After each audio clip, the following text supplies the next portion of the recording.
পূর্ব বর্ধমান জেলার শহর বর্ধমানে প্রায় 20টি দোকান উচ্ছেদ করা শুরু হলো বর্ধমান ওমেন্স কলেজের সামনে বিসি রোডে। গতকাল এই এলাকায় একটি ভয়াবহ অগ্নিকাণ্ড ঘটে, যেখানে প্রায় 3-4টি দোকান পুড়ে ছাই। তারপর থেকেই সরগরম গোটা এলাকা জুড়ে। অগ্নিকাণ্ড ঘটনার পরে গভীর রাতের পাশাপাশি আরো 10টি দোকান ভাঙচুর করা হয়, তবে কে বা কারা করেছে এখনো পর্যন্ত জানা যায়নি। পুলিশ বিষয়টি তদন্ত করছে। গতকাল বর্ধমান দক্ষিণের বিধায়ক খোকন দাস তিনি এই বিষয়ে কি জানিয়েছেন শোনাবো।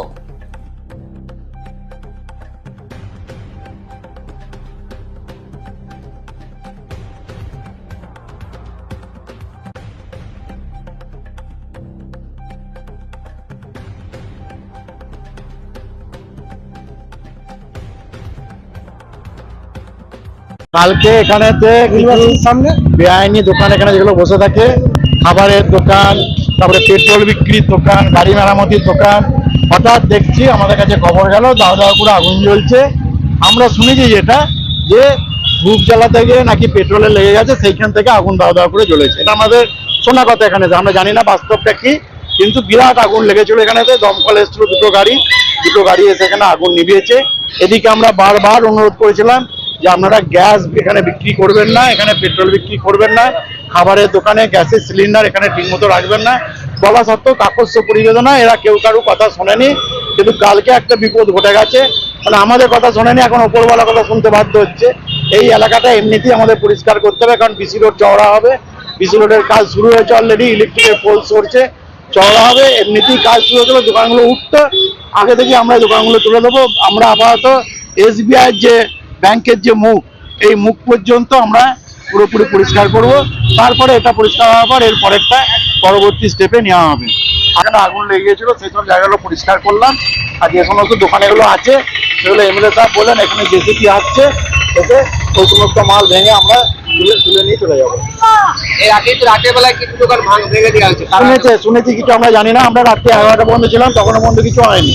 তারপরে কে বা কারা করেছে আমরা জানি না। যাই কিছু করে থাকুক, সরকারের আমাদের আইনটা তাদের নিজের হাতে নেওয়াটা ঠিক হয়নি বলে আমার মনে হয়। আইনের পথে চলুক। এই যে বোঝাগুলো আমরা এখানে তুলে মিউনিসিপ্যালিটিতে তুলে নিয়ে চলে যেতে পারতাম, কিন্তু যেহেতু এটা আগুনের ব্যাপার, এখানে ইনভলভ আছে আমাদের দমকল বাহিনী ইনভলভ আছে, পুলিশ ইনভলভ আছে, প্রশাসন এখানে যেহেতু পুরোপুরি ইনভলভ, ওরা সিদ্ধান্ত নেবে ওগুলো কি হবে না হবে।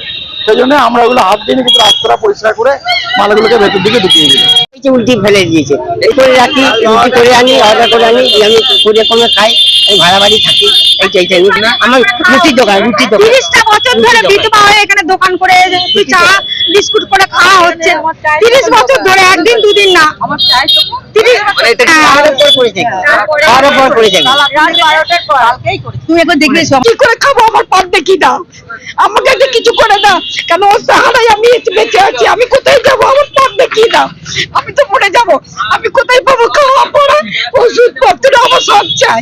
ও সাহারাই আমি বেঁচে আছি। মা নেই, বাবা নেই, স্বামী নেই, ছেলে নেই, পড়া নেই। একটা প্রতিবন্ধী গাড়ি আছে, গাড়িটা দেখো তোমরা, ওই গাড়িটা নিয়ে আমি করে খাই।